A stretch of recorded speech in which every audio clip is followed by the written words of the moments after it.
और अब बात करते हैं शाइस्ता परवीन की। ये नाम आप भूले तो नहीं होंगे। एक साल पहले ये नाम खूब सुर्खियों में था। धीरे धीरे इस नाम की चर्चा बंद हो गई, मगर अचानक इसकी चर्चा फिर शुरू हो गई है। शाइस्ता परवीन अतीक अहमद की पत्नी है, जो उमेश पाल हत्याकांड के बाद से फरार है। पुलिस ने शाइस्ता को माफिया घोषित किया हुआ है। उस पर पहले 25,000 और अब 50,000 का इनाम है। कल ही शाइस्ता की तलाश में छापेमारी की गई।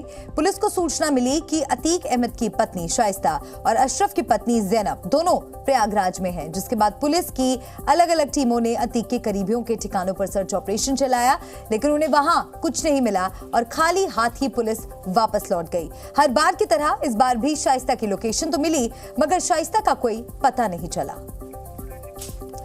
तो शाइस्ता परवीन कहां है और कब होगी उसकी गिरफ्तारी, इसको लेकर सवाल लगातार बने हुए हैं। हाल की अगर डेवलपमेंट की बात करें तो उसकी मौजूदगी प्रयागराज में बताई जा रही थी। पुलिस को ऐसा इनपुट मिला था कि वो प्रयागराज में मौजूद है, लेकिन जब पुलिस की अलग अलग टीमें वहां पर उसे पकड़ने के लिए पहुंची तो पुलिस के हाथ खाली रहे।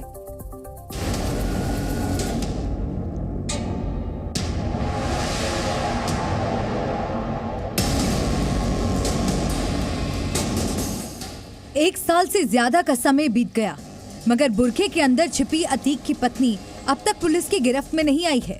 शाइस्ता परवीन की लोकेशन तो मिलती है, मगर शाइस्ता नहीं मिलती। वो हर बार पुलिस को चकमा देकर भाग जाती है। इस बार भी यही हुआ। पुलिस को सूचना मिली कि शाइस्ता परवीन और अतीक के भाई अशरफ की पत्नी जैनब दोनों प्रयागराज में हैं। खबर मिलते ही पुलिस ने प्रयागराज के चकिया और हटुआ गाँव में सर्च ऑपरेशन चलाया। अतीक के करीबियों के घरों की तलाशी ली गई। चकिया आने जाने वाली गाड़ियों की चेकिंग की गई, मगर शाइस्ता हाथ नहीं आई। एक बार फिर से शाइस्ता की तलाश तेज हो गई है।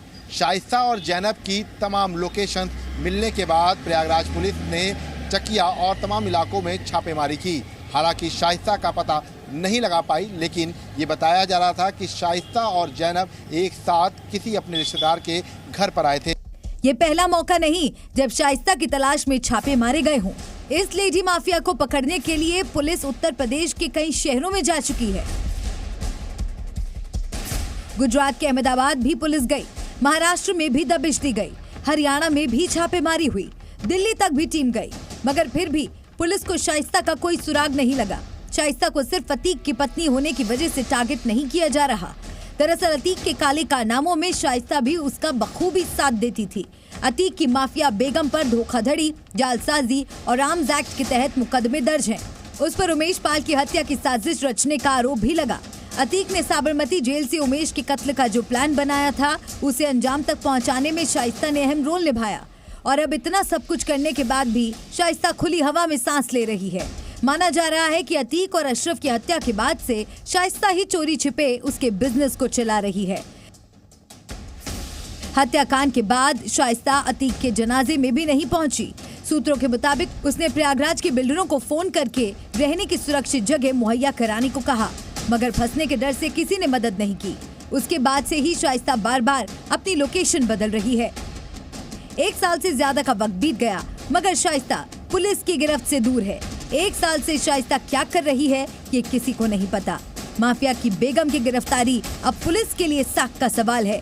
यही वजह है कि शाइस्ता को पकड़ने के लिए आए दिन छापेमारी होती है।